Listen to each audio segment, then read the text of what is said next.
नमस्कार, अब दुनिया के फटाफट बुलेटिन में आप सभी का स्वागत है और नजर डालेंगे आज की खास खबरों पर। लोकसभा के पहले चरण की वोटिंग कल 19 अप्रैल को 21 राज्यों की 102 सीटों पर होगी वोटिंग। मध्य प्रदेश में छिंदवाड़ा समेत 6 सीटों पर होगी वोटिंग। मतदान केंद्रों पर पहुंची पोलिंग पार्टियां। ईडी का कोर्ट के समक्ष दावा, जमानत पर वाहन आने के लिए सीएम अरविंद केजरीवाल जेल में खा रहे हैं मिठाई और आलू पूड़ी। डायबिटीज के मरीज हैं केजरीवाल। प्रवर्तन निदेशालय ने कहा उसने कथित पोंजी योजना से जुड़े धन शोधन की जांच के सिलसिले में अभिनेत्री शिल्पा शेट्टी और उनके पति राज कुंद्रा के करीब 98 करोड़ रुपए के शेयरों के अलावा एक बंगला और एक फ्लैट को किया कुर्क। पीएमएलए के तहत की गई कार्रवाई। पहले चरण की वोटिंग से पहले पीएम मोदी ने भाजपा प्रत्याशियों को लिखा पत्र, जीत की दी अग्रिम बधाई। कहा जनता के आशीर्वाद से पहुंचेंगे संसद। यह चुनाव वर्तमान को उज्जवल भविष्य से जोड़ने का चुनाव। ईवीएम और वीवीपैट वेरिफिकेशन पर सुप्रीम कोर्ट में सुनवाई। कोर्ट का चुनाव आयोग से सवाल, वोटर्स को वोटिंग पर्ची क्यों नहीं दे सकते। चुनाव आयोग का तर्क, इसका गलत इस्तेमाल होगा।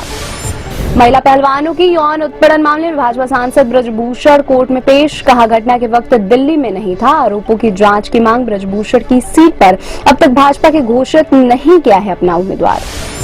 आम आदमी पार्टी की दिल्ली इकाई के संयोजक गोपाल राय ने कहा आबकारी नीति मामले में केजरीवाल की गिरफ्तारी के बाद पार्टी और मजबूत होकर उभरी है। केजरीवाल की पत्नी सुनीता केजरीवाल अपने पति की आवाज बनेंगी और देश में जहां भी जरूरी होगा वहां उनका संदेश लोगों तक पहुंचाएंगी।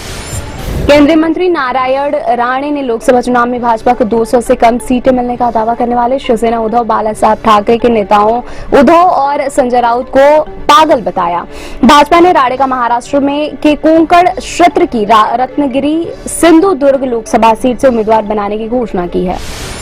पश्चिम बंगाल की मुख्यमंत्री ममता बनर्जी ने कहा लोग रामनवमी की रैली में हथियार लेकर क्यों गए, मैं भाजपा से पूछना चाहती हूं। रामनवमी के ठीक एक दिन पहले अपने डीआईजी को क्यों हटाया, क्या इस मंशा से कि रामनवमी के दिन ये लोग हुड़दंग कर सके। मेरे पास लोगों के घायल होने की तस्वीरें हैं। विदेश मंत्रालय ने कहा तेहरान में स्थिति मालवाहक पोत एमएससी एरीज पर सवार भारतीय चालक दल में शामिल केरल के त्रिशूर की रहने वाली महिला कैंडिडेट एन टेस्ला जोसेफ कोचीन पहुंची। कहा भारतीय मशीन मालवाहक पोत एमएससी एरीज के बाकी 16 भारतीय कर्मियों के संपर्क में है। हरियाणा पुलिस द्वारा गिरफ्तार 3 किसानों की रिहाई की मांग को लेकर संयुक्त किसान मोर्चा और किसान मजदूर मोर्चा के बैनर तले किसानों का धरना गुरुवार को भी जारी रहा। अपनी मांगों को लेकर पंजाब हरियाणा सीमा के पास पटियाला जिले में रेलवे लाइन पर बैठे रहे। धरने का असर रेल यातायात पर भी हुआ। यूपी के सीएम योगी आदित्यनाथ ने कहा पूरे देश में आज एक ही लहर गूंज रही है कि फिर एक बार मोदी सरकार और अब की बार 400 पार। इस नारे के पीछे देश में पिछले 10 वर्षों में हुआ परिवर्तन है। लोजपा नेता चिराग पासवान ने कहा मुझे दुख इस बात का है कि जिस मंच पर जिस नेता के सामने मुझे और मेरे परिवार को गालियां दी गई वो तेजस्वी यादव मेरा छोटा भाई है। इस तरीके से मर्यादाओं को गिराना भविष्य की राजनीति के लिए उचित नहीं है। भोपाल से भाजपा उम्मीदवार आलोक शर्मा ने पर्चा भरा। नामांकन से पहले रोड शो कर किया शक्ति प्रदर्शन। शुक्रवार को सीएम शिवराज विदिशा से दाखिल करेंगे नामांकन। तीसरे चरण के चुनाव के लिए कल है नामांकन का आखिरी दिन। इंदौरी धरती पकड़ के नाम से मशहूर परमानंद तोलानी ने इंदौर लोकसभा सीट के लिए निर्दलीय उम्मीदवार के रूप में नामांकन किया।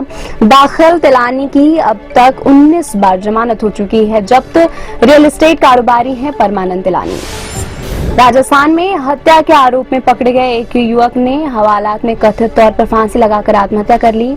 दौसा की पुलिस अधीक्षक रंजिता शर्मा ने कहा मनोज मीना को अपने रिश्तेदार की हत्या के आरोप में लालसोट थाने में रखा गया था।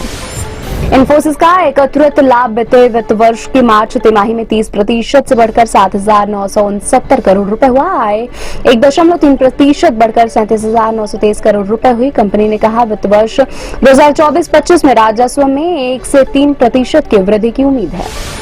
शेयर बाजार में मुनाफा वसूली के चलते गिरावट। बेसिस सेंसेक्स 455 अंक टूटकर 72,489 अंक पर हुआ बंद। एनएसई निफ्टी भी 152 अंक की गिरावट के साथ 21,996 अंक पर हुआ बंद। आमिर खान के बाद रणवीर सिंह का डीफेक वीडियो हुआ वायरल। पॉलिटिकल पार्टी के सपोर्ट में वोट मांगते दिखे एक्टर। वीडियो रणवीर के हाल ही काशी विजिट के दौरान का है जिसे एडिट किया गया है। बीते दिनों वायरल हुआ था आमिर का फर्जी वीडियो।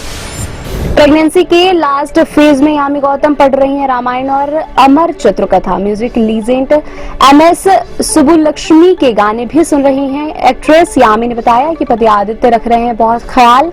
यामी और आदित्य धर ने 2021 में रचाई थी शादी। ये थे आज की फटाफट बुलेटिन और ऐसे ही ताजा अपडेट्स के लिए बने रहे हमारे साथ, यानी कि विजिट करें आप दुनिया पर।